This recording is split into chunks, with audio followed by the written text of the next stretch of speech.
Universitas Tikubang, Unisbank Semarang.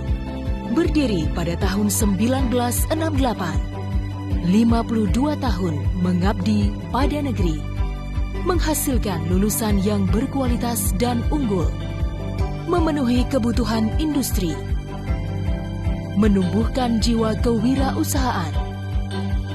Entrepreneurial University based on IT, Unisbank hebat. Assalamualaikum warahmatullahi wabarakatuh. Perkenalkan, saya Astafi Nurfiani dari Universitas Tikubang Unisbank Semarang, Prodi S1 Akuntansi Fakultas Ekonomika dan Bisnis.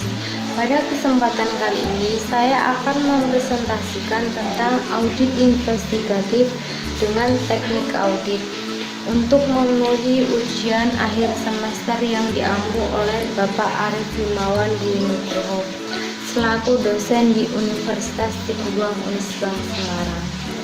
Dari audit investigatif dengan teknik audit, saya akan memaparkan beberapa materi yang diantaranya yang pertama ada kata pengantar, yang kedua kunci keberhasilan, yang ketiga yaitu ada teknik-teknik audit, yang keempat yaitu ada memeriksa fisik dan mengamati, yang kelima yaitu ada meminta informasi dan komunikasi, keenam memeriksa dokumen, ketujuh review analitikal, kedelapan menghitung kembali, dan ada kesimpulan.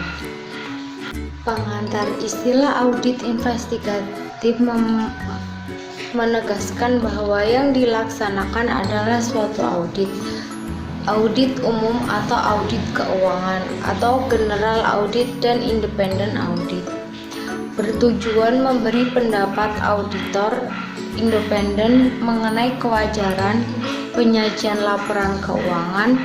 Oleh karena itu, audit ini juga disebut opinion audit. Audit investigatif lebih dalam dan tidak jarang melebar ke audit atas hal-hal yang tidak disentuh atau tidak tersentuh oleh opinion audit. Audit investigatif kepada pembuktian ada atau tidaknya adanya fraud atau termasuk korupsi dan perbuatan melawan hukum lainnya seperti tindak pidana pencucian uang. Oleh karena itu, ia memastikan perhatian kepada W5H2 yang dibahas dalam bab 12. Meskipun tujuan opinion audit berbeda dari audit investigatif, teknik auditnya sama. Hal yang berbeda hanyalah penerapan lebih intens dalam audit investigatifnya. Penerapan teknik yang lebih mendalam kadang-kadang melebar dengan fokus pada pengumpulan bukti hukum untuk menentukan apakah seseorang melakukan atau tidak melakukan fraud. Banyak auditor yang sudah berpengalaman mengaudit laporan keuangan perusahaan atau lembaga lainnya ragu-ragu untuk melaksanakan fraud audit dan audit investigatif, padahal teknik-teknik audit yang mereka kuasai memadai untuk diterapkan dalam audit investigatif. Teknik audit adalah cara-cara yang dipakai dalam mengaudit kewajaran penyampaian laporan keuangan. Hasil dari penerapan teknik audit adalah bukti audit. Oleh karena itu, ada penulis yang menggunakan istilah teknik audit dan jenis bukti audit. Yang kedua yaitu tentang kunci keberhasilan. Kunci keberhasilan dari semua teknik audit investigatif yang dibahas dalam bagian ketiga buku ini adalah sebagai berikut. Yang pertama yaitu mengerti dengan baik persoalan yang akan dipecahkan. Apa yang akan diaudit investigatif. Di bab 1 dijelaskan bagaimana akuntan forensik mengidentifikasi persoalan ini sejak tahap audit fraud yang proaktif sampai diterimanya tuduhan, dugaan, keluhan, dan temuan sementara.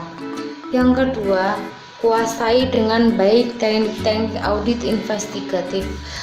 Penguasaan yang baik memungkinkan investigator menerapkan teknik yang tepat untuk menyelesaikan persoalan yang kita identifikasi. Sama seperti pemancing di atas atau seorang seni pahat melihat alat yang tepat dalam setiap tahap pekerjaannya. Yang ketiga yaitu cermat dalam menerapkan teknik yang dipilih. Biarpun tekniknya tepat, apabila pelaksanaannya tidak cermat, hasilnya tidak seperti diharapkan. Itulah sebabnya mengapa dua profesional car merupakan standar audit yang penting. Dalam audit investigatif, kecermatan ini terlihat antara lain dari cara kita mengajukan pertanyaan, menentukan kapan pertanyaan tertentu harus diajukan, menindaklanjuti jawabannya, mempertanyakan sesuatu atau ungkapan khas investigator adalah cara atau jalan lain. Apakah ini tidak terlalu bagus untuk benar, auto to good to be true, dan seterusnya. Yang keempat yaitu cermat dalam menarik kesimpulan dari hasil penerapan teknik yang kita pilih. Temuan yang kelihatannya sepele di tangan penyidik yang mempunyai pengetahuan dan pengalaman yang luas merupakan bukti yang kuat dalam proses pengendalian kecermatan dalam menafsirkan temuan jelas terlihat dalam komputer forensik. Teknik-teknik audit. Dalam pengantar bagian ketiga dijelaskan cakupan dari berbagai teknik audit dalam berbagai audit investigatif, seperti teknik-teknik yang diterapkan dalam kejahatan perpajakan dan kejahatan terorganisasi, dalam fraud dan tindak pidana pencucian uang, teknik pembuktian hukum, komputer forensik, dan lain sebagainya. Bab ini membahas tujuan teknik audit yang lazim dikenal dalam audit atas laporan keuangan.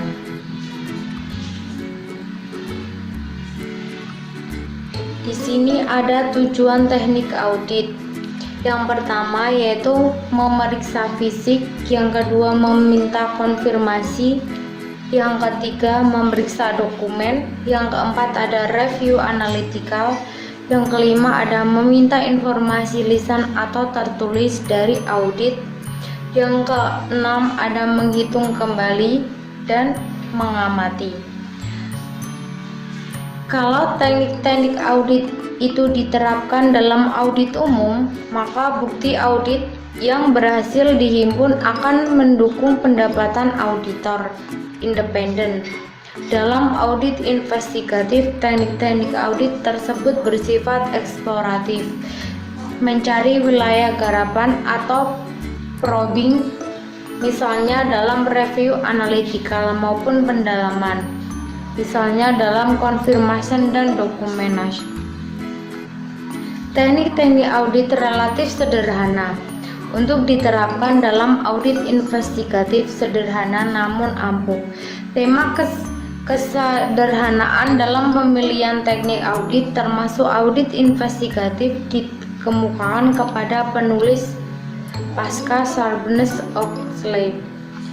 Fraud adalah judul buku yang dikarang oleh Howard R. Davia. Ia adalah seorang akuntan forensik dari General Accountability Office di Amerika Serikat. Dahulunya bernama General Accounting Office atau GAO, serupa dengan BPK.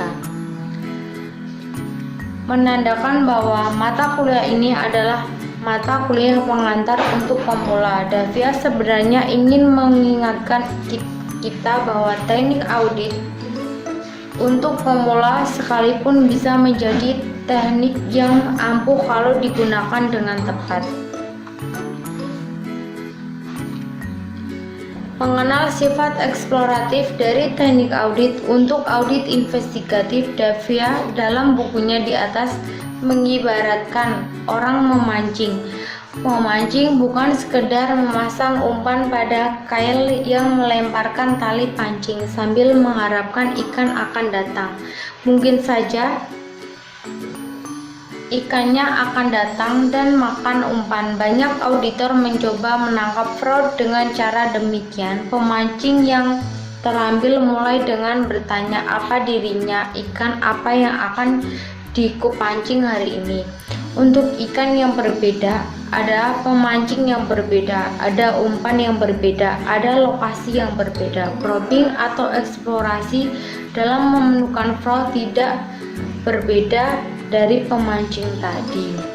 Memeriksa fisik dan mengamati. Memeriksa fisik atau physical examination lazimnya diartikan sebagai penghitungan uang tunai baik dalam mata uang rupiah atau mata uang asing, kertas berharga, persediaan barang, aset tetap, dan barang terwujud lainnya. Mengamati sering diartikan sebagai pemanfaatan indera kita untuk mengetahui sesuatu. Kalau kita melakukan kunjungan ke pabrik, ia melihat luasnya pabrik, peralatan yang ada, kegiatan yang dilakukan, banyaknya yang beragamnya tenaga kerja. Kita juga mendengar kebisingan atau sebaliknya keheningan dalam pabrik tertentu. Kita mencium atau membau sesuatu, mungkin sesuatu yang wangi seperti di pabrik parfum, aromatik, obat, lain-lain, atau bahkan bau yang menyengat misalnya di tempat penyamakan kulit atau tempat pengelolaan sampah. Kita bisa mencicipi, misalnya di pabrik yang menghasilkan makanan, kita merasakan suhu panas atau dingin di tempat kerja. Singkatnya, mengamati adalah menggunakan indera, bisa salah satu atau beberapa indera sekaligus. Untuk audit investigatif, penulis tidak membedakan pemeriksaan fisik dan pengamatan. Dalam kedua teknik ini, investigator menggunakan inderanya untuk mengetahui atau memahami sesuatu. Dari beberapa contoh di bawah, kita melihat berbagai tingkat pemahaman yang kita peroleh dari pengamatan dan pemeriksaan fisik. Yang pertama, dari kunjungan ke lokasi yang terkena dampak semburan lumpur panas di Porong, Sidoarjo tahun 2006. Investigator menyaksikan sendiri apa yang terjadi dan luasnya musibah. Ini salah satu bentuk pemahaman. Investigator mempunyai bayangan. Pemahaman ini penting ketika nantinya ia membaca laporan para ahli secara rinci tentang luasnya kerusakan dan besarnya kerugian.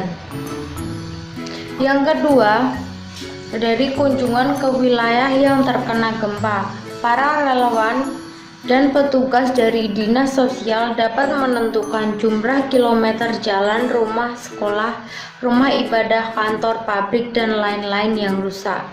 Pemahaman ini lebih dalam dari bayangan mengenai intensitas kerugian akibat semburan lumpur panas tadi.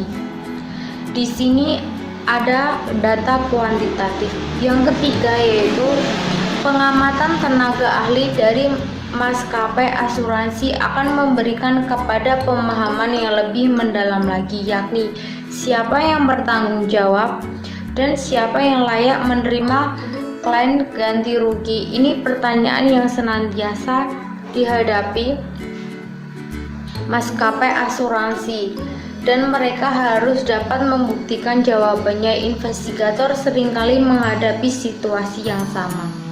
Yang keempat yaitu pengamatan juga dapat memberikan petunjuk adanya fraud. Kalau saja investigator mengamati jalan, SD, impres, dan bangunan lain sebelum mereka roboh, mereka mempunyai petunjuk penting tentang kemungkinan korupsi dalam pembangunan infrastruktur dalam kota. Di sini disajikan contoh sesungguhnya dari penemuan fraud atas dasar pengamatan dan pemeriksaan fisik.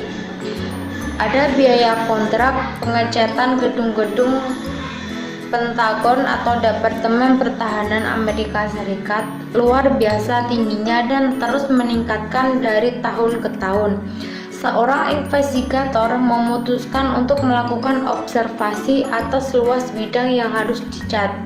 Ia memperoleh data mengenai luas bidang yang harus dicat dari pengawas bangunan. Investigator melakukan kunjungan lapangan. Ia membandingkan gambar yang diberikan pengawasan bangunan dengan kenyataannya. Pengamatan menunjukkan kesenjangan yang besar antara luas bidang dalam kontrak dengan luas bidang yang diamatinya.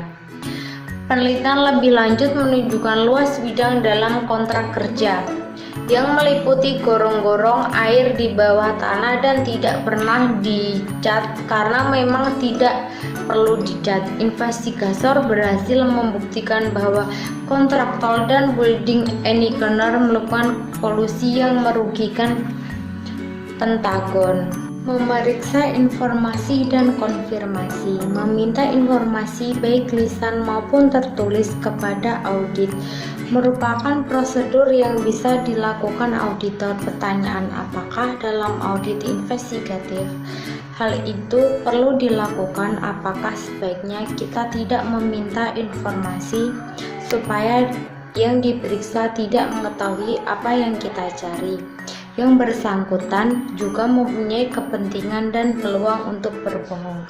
Seperti dalam audit, juga dalam audit investigatif, permintaan informasi harus dibarengi, diperkuat atau dikolaborasi dengan informasi dari sumber lain atau diperkuat dengan cara lain. Permintaan informasi sangat penting dan juga merupakan prosedur yang normal dalam suatu audit investigatif secara mendalam. Teknik meminta konfirmasi adalah meminta pihak lain dari yang diaudit investigatif untuk menegaskan kebenaran atau tidak benaran suatu informasi dalam audit.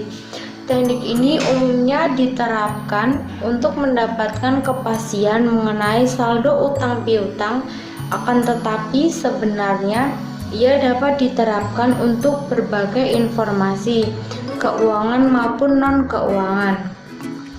Dalam audit investigatif, kita harus memperhatikan apakah pihak ketiga mempunyai kepentingan dalam audit investigatif dalam kasus tender, penggandaan barang, permintaan konfirmasi dari penyuplai yang cenderung melindungi penjabat perlu diperkuat, misalnya dengan konfirmasi dari Direktorat Jenderal Bea Cukai kalau barang tersebut diimpor. Meriksa dokumen. Teknik ini tidak memerlukan pembahasan khusus. Tidak ada audit investigatif tanpa pemeriksaan dokumen, hanya saja dengan kemajuan teknologi. Definisi dokumen terjadi lebih luas, termasuk informasi yang diolah, disimpan, dan dipindahkan secara elektronis. Ini merupakan pokok bahasan dari komputer forensik. Review analytical. Di sini review analytical itu ada 7. Yang pertama ada Bartleby, Fengley, dan Z. Fengeles, membandingkan perusahaan yang kita audit investigatif dengan saingannya yang seukuran. Yang kedua yaitu ada membandingkan anggaran dengan realisasi, yaitu membandingkan data anggaran dan realisasi dapat mengidentifikasikan adanya fraud yang perlu.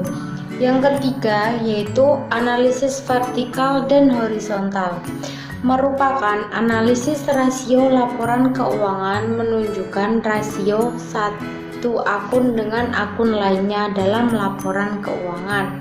Yang keempat, hubungan antara suatu data keuangan dengan data keuangan lain, merupakan beberapa akun baik dalam suatu maupun beberapa laporan keuangan bisa mempunyai suatu keterkaitan yang dapat dimanfaatkan untuk review analitikal.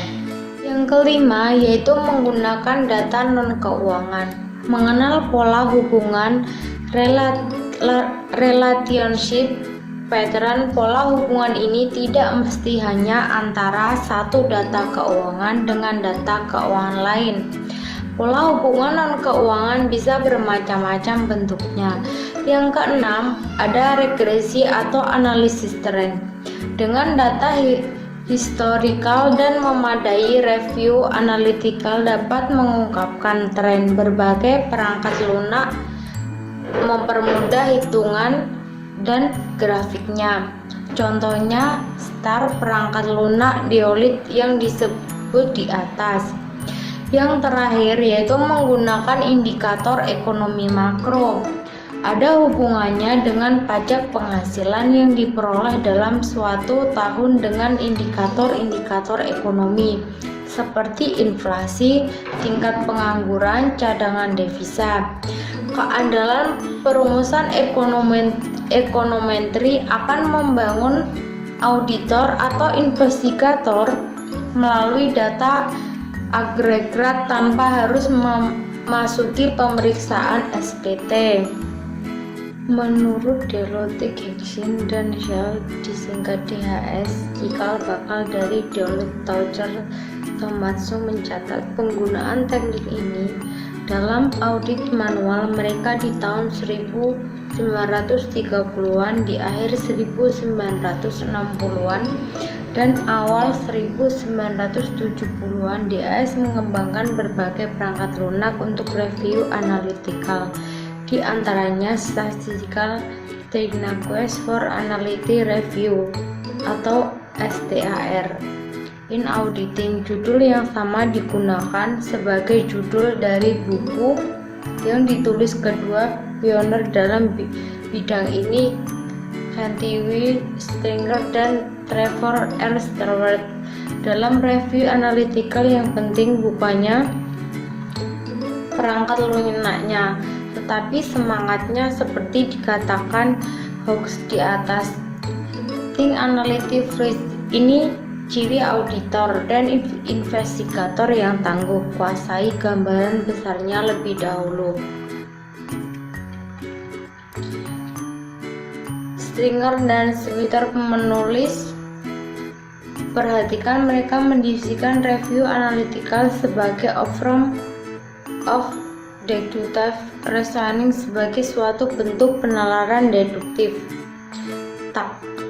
Tekanannya adalah pada penalaran, proses berpikirnya, penalaran, dan membawa seorang auditor atau investigator pada gambaran mengenai wajar, layak, atau pantasnya suatu data individual disimpulkan dari gambaran yang diperoleh secara global.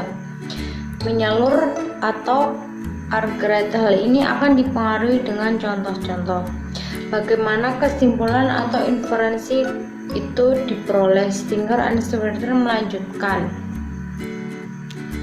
review analytical meliputi perbandingan antara data keuangan menurut catatan dengan apa yang wajarnya atau layaknya harus terjadi.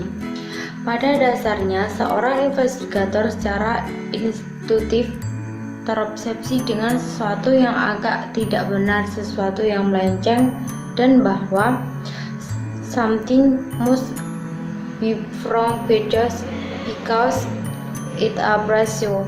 Oleh karena itu, ia memerlukan patokan atau benchmark untuk membandingkannya dengan apa yang dihadapi. Patokan inilah yang dirumuskan Stringer dan Stewart sebagai rules de many resolution expenditure. Misalnya, kita sedang mengaudit investigatif suatu bank yang berkewajiban memungut pajak penghasilan atas bunga yang diperoleh nasabah. Apakah bank menyetorkan pajak penghasilan ini sesuai ketentuan, baik dalam jumlah maupun waktu penyetoran? Apakah audit investigatif ini harus dimulai di cabang-cabang atau kantor-kantor perwakilan menurut review analytical. Kita mulai dengan mencocokkan angka-angka argrade pertama kita tentang jumlah pajak penghasilan yang sudah disetorkan untuk bank-bank secara keseluruhan, kantor pusat dan cabang-cabang. Menurut pembukuan bank itu, data selanjutnya kita hitung apakah dikatakan Springer dan Schreiber sebagai result the my recent PBB expanded. Ini adalah hasil perkalian antara tarif pajak dengan jumlah bunga yang dibayarkan bank itu kepada para nasabah. Perbedaan antara data A dan data B biasa merupakan perbedaan waktu saja, yakni perbedaan antara saat memotong dan saat menyetorkan pajak penghasilan, atau timing difference. Ini juga mudah dialokasikan. Yang kedua yaitu ada Petersburg Vergleichen dan Ziet Vergleichen. Buku teks ekonomi perusahaan tahun 1090-an memberi dua contoh perbandingan dengan menggunakan istilah Jerman. Terutama kalau bertipes lainnya itu cukup banyak, kita bisa mempunyai rata-rata industri yang andal. Pada dasarnya bertipes ini dimanfaatkan adminisi seperti Mitchell Partner untuk mengadili kompetisi atau persaingan. Membandingkan perusahaan yang kita audit investigatif pada saat sekarang dengan hal yang sama di mana lalu dalam Vergleichen kita mencoba memahami bagaimana perusahaan yang kita audit investigatif ini berbeda dengan masa lalunya, dengan mengapa kembali kepada Mitchell Partner. Ia menggunakan tanpa menggunakan istilah untuk menerangkan keseimbangan laba dari suatu perusahaan. Investigator menggunakan teknik yang sama untuk melihat indikasi fraud karena fraud mengancam kesinambungan laba tadi. Perbandingan anggaran dan realisasi itu membandingkan data anggaran dan realisasi dapat mengindikasikan adanya fraud. Hal yang perlu dipahami di sini adalah mekanisme pelaksanaan anggaran, evaluasi atas pelaksanaan anggaran, dan inisiatif keuangan maupun non-keuangan yang terkadang dalam sistem anggaran. Dalam entitas mencakup profit counter atau revenue counter, pejabat tertentu menerima insentif bonus sesuai dengan keberhasilan yang diukur dengan pelampauan anggaran. Investigator belum mengantisipasi kecenderungan realisasi penjualannya disebut tinggi, penjualan kredit dan pengiriman barang secara besar-besar pada akhir tahun. Perubahan indikasi mengenai hal itu pengembangan barang sesudah akhir tahun memperkuat indikasi adanya fraud. Di sektor publik tahun 2005 dan 2006 terlihat hal sebaliknya. Pemerintah mengeluh soal rendahnya penyerapan anggaran. Kambing hitamnya kali ini adalah sistem anggaran yang berubah, kinerja KPK dan pengendalian kasus-kasus korupsi yang menggebu-gebu membuat para pejabat enggan menjadi pimpinan proyek. Meskipun contoh ini terbalik dari contoh sebelumnya, penjelasan sama atau tidak adanya insentif tidak perlu berupa insentif keuangan seperti bonus, mempertahankan atau mengoyahkan jabatan. Seorang bisa menjadi insentif dalam perusahaan yang berkecimpung di bidang teknologi. Dewan komisaris berupaya menjatuhkan anggota direksinya dengan mempertanyakan kenapa anggaran modal untuk mendatangkan peralatan berteknologi tinggi belum juga direalisasi.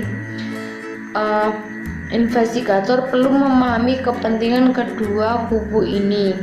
Analisis vertikal dan horizontal merupakan analisis rasio laporan keuangan. Analisis vertikal menunjukkan rasio antara suatu akun dengan akun lainnya dalam laporan keuangan untuk tahun yang sama. Contohnya analisis vertikal dalam laporan laba rugi, rasio antara harga pokok penjualan dengan penjualan, rasio antar laba kotor dengan penjualan, rasio antar biaya penjualan dengan penjualan, rasio antar biaya administrasi dengan penjualan, dan seterusnya. Analisis ini disebut analisis vertikal karena angka-angka yang dibandingkan terletak secara vertikal. Dan laporan keuangan. Contoh laporan laba rugi.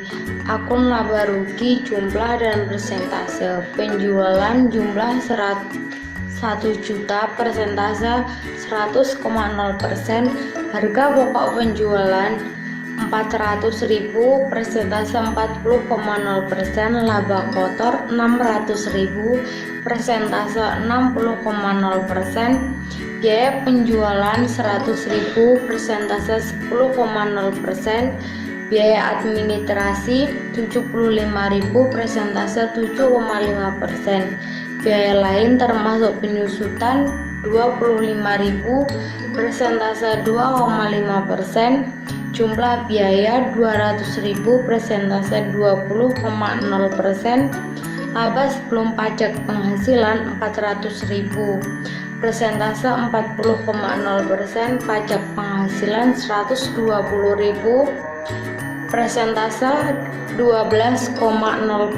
Laba bersih 280, persentase 28,0%. Dalam contoh di atas, semua akun laba rugi dibandingkan dengan akun penjualan dalam struktur laporan laba rugi. Akun-akun ini tersusun secara vertikal. Analisis vertikal dapat dilakukan untuk neraca. Akun-akun neraca dapat dibandingkan misalnya dengan jumlah aset. Dengan analisis vertikal, kita dapat mengubah angka-angka laporan keuangan dari nilai dalam rupiah atau mata uang lain menjadi angka-angka dalam persentase 0%.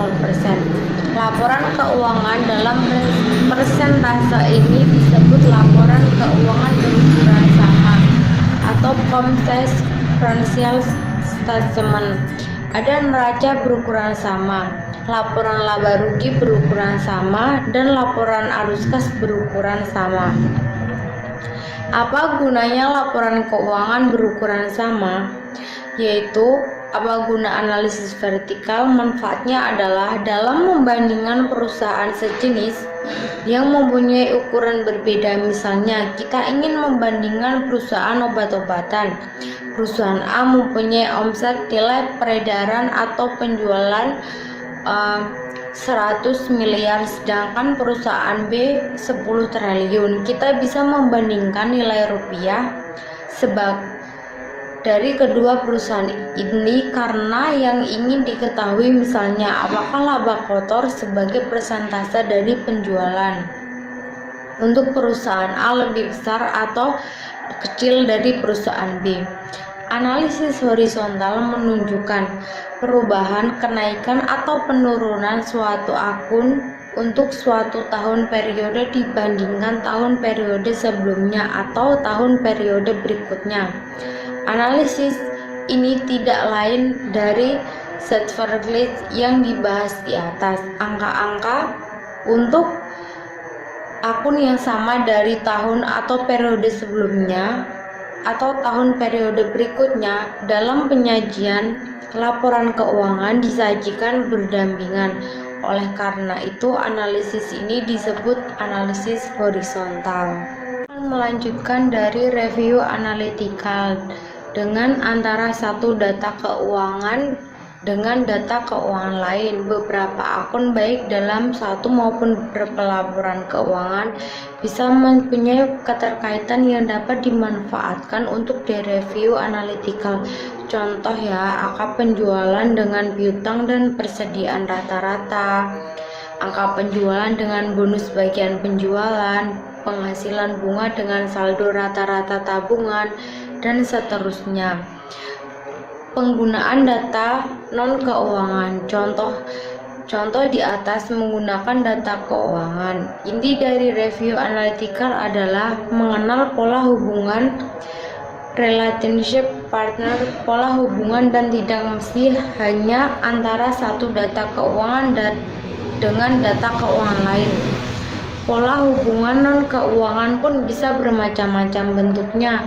Dalam bisnis perkebunan ada hubungan antara jumlah pupuk dan dipergunakan dengan hasil produksi atau panen. Angka masukan maupun keluaran dinyatakan dalam satuan non-keuangan seperti jumlah ton untuk pupuk dan sawit.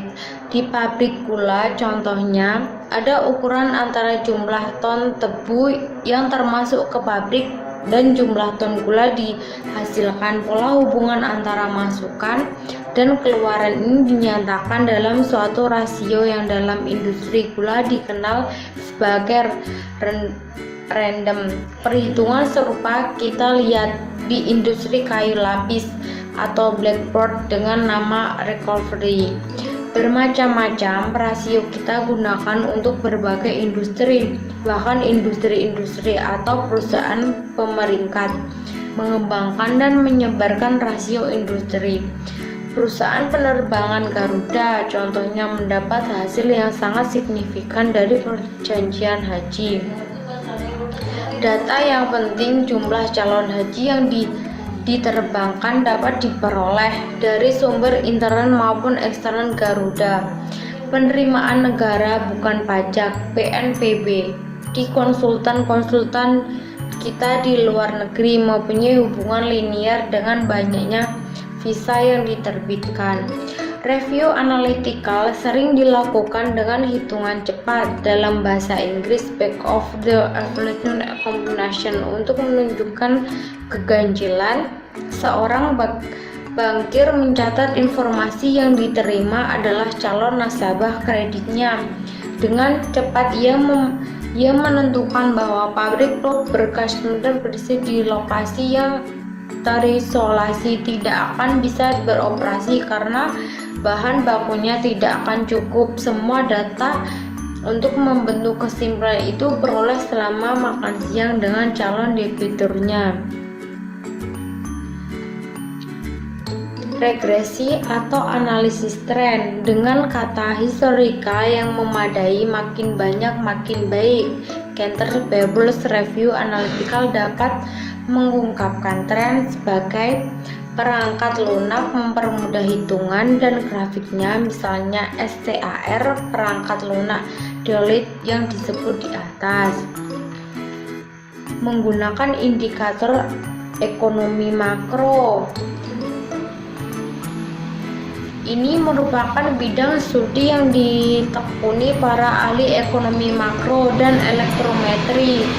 Keandalan perumusan elektrometri akan membantu auditor atau investigator melalui data akurat tanpa harus memasuki pemeriksaan SPT. Sebagai langkah pertama, kalau ada indikasi kuat, baru kita pemeriksaan SPT dengan Rashworth Method atau Exponential Method. Selanjutnya ada menghitung kembali. Menghitung kembali atau reform tidak lain dari mengecek kebenaran perhitungan kali bagi tambah kurang dan lain-lain. Ini prosedur yang sangat lazim dalam audit. Biasanya tugas ini diberikan kepada seorang yang baru mulai bekerja sebagai auditor, seorang junior auditor di kantor akuntan. Dalam audit investigatif, perhitungan yang dihadapi umumnya sebagai kompleks, didasarkan atas kontrak atau perjanjian yang rumit.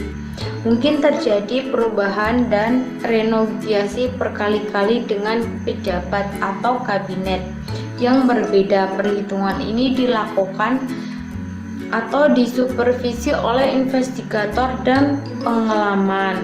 Ada beberapa contoh penghitungan kembali semacam ini yang berpotensi triliunan rupiah. Yang pertama, dalam kasus penyelesaian kewajiban pemegang saham, keputusan Menteri Keuangan nomor 151 KMK -01 -2006 tanggal 16 Maret 2006 Lihat kontak 28,6 di bab 28 mensyaratkan penetapan jumlah kewajiban berdasarkan data terakhir.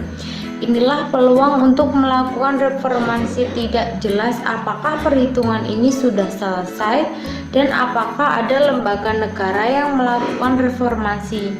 Yang kedua, perhitungan cost reformasi oleh kontraktor bagi hasil atau production sharing kontraktor. Cost reformasi ini sangat besar jumlahnya kalau tidak dihitung kembali oleh konsumer PSG atau lembaga pemeriksa independen. Cost reformasi rawan penyalahgunaan. Yang ketiga, biaya yang dikeluarkan BUMN di mana mempunyai kewajiban pemberikan pelayanan umum atau public service obligation. Keterlambatan pembayaran PSO mempunyai dampak yang besar terhadap likuiditas BUMN yang bersangkutan. Kumpulan dalam bab ini dibahas teknik audit investigatif yang memanfaatkan teknik-teknik audit yang sudah dikenal oleh auditor yang melakukan audit atas laporan keuangan. Perbedaannya hanyalah dalam tujuan dan lingkup. Dalam audit atas laporan keuangan, tujuannya adalah memberikan pendapat atau independent auditor's opinion mengenai kewajaran laporan keuangan sesuai dengan standar akuntansi keuangan. Hasil audit ini ditunjukkan oleh bentuk opini seperti unclassified opinion, qualified opinion, disclaimer of opinion, atau adverse opinion. Sebelum mengawasi orang lain, awasilah diri sendiri. Terlebih dahulu ingat, sewaktu telunjuk tangan Anda bertunjuk pada orang lain, 3 jari sebenarnya bertunjuk pada diri sendiri. Lembut dalam penyampaian, tegas dalam pendirian. Percaya itu baik, tetapi pengawasan lebih baik. Bila ada salah kata ataupun penyampaian, saya mohon maaf sebesar-besarnya. Terima kasih buat Bapak Arif Himawan Winugroho selaku dosen audit investigatif di Universitas Siku Bangun Semarang yang telah membimbing kami selama 1 semester ini. Semoga video ini bermanfaat bagi mahasiswa lain. Wabillahi taufiq wal hidayah. Wassalamualaikum warahmatullahi wabarakatuh.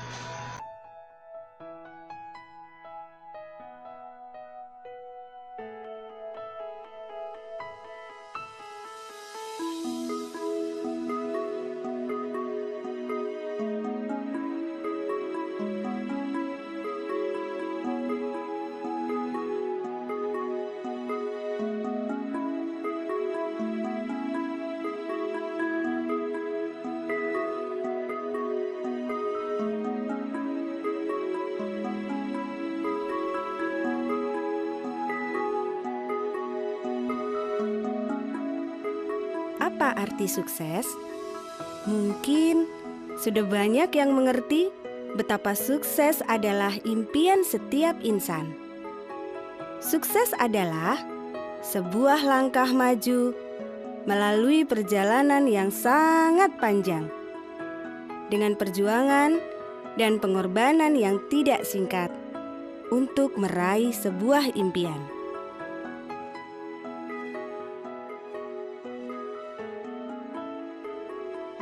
Tanpa kita sadari betapa langkah kesuksesan telah kita jalani.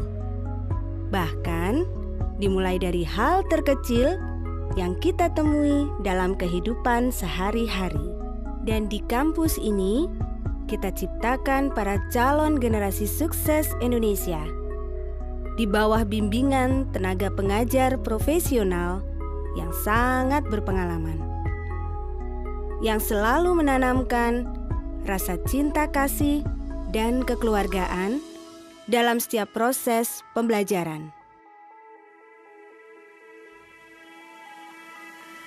Kampus ini terdiri dari 6 fakultas, yaitu Fakultas Ekonomika dan Bisnis, teknologi informasi,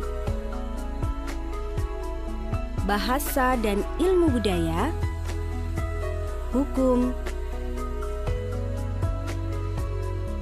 teknik, pariwisata, serta dilengkapi dengan program pasca sarjana dan program pendidikan profesi akuntansi. Berbagai fasilitas yang ada siap mendukung proses pembelajaran. Di sini juga diajarkan kurikulum yang menekankan akan pentingnya suatu konsep, memiliki kemampuan untuk menganalisa suatu masalah, serta mengedukasi antar sesama mahasiswa. Ya, sesama mahasiswa, tanpa memandang dari satu sudut pandang, tanpa memandang dari mana kita berasal. Terkadang, dalam perjalanan menuju kesuksesan, pasti ada suatu waktu di mana kita merasa gagal, putus asa, dan rendah diri. Karena berbagai persoalan, mulai dari waktu, pikiran, dan tenaga.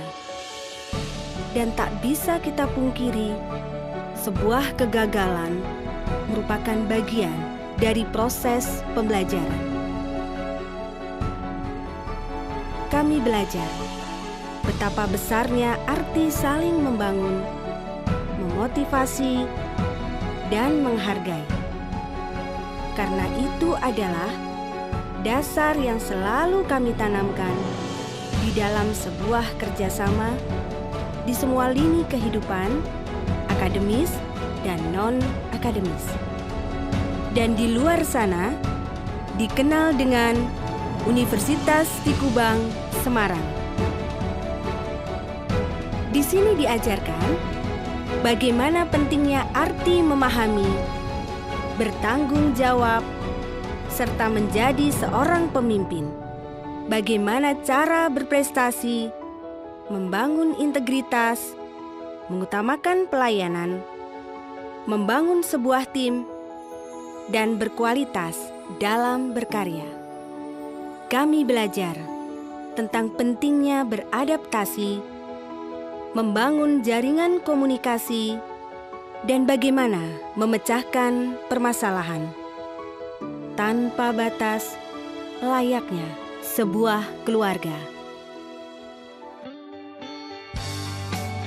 Karena kami yakin setiap yang ada pada kami, mahasiswa kami, dosen kami, dan segenap sivitas akademika kami memiliki potensi yang mudah untuk digali dalam sebuah visi dan misi yang sama, entrepreneur muda dan berbasis teknologi informasi.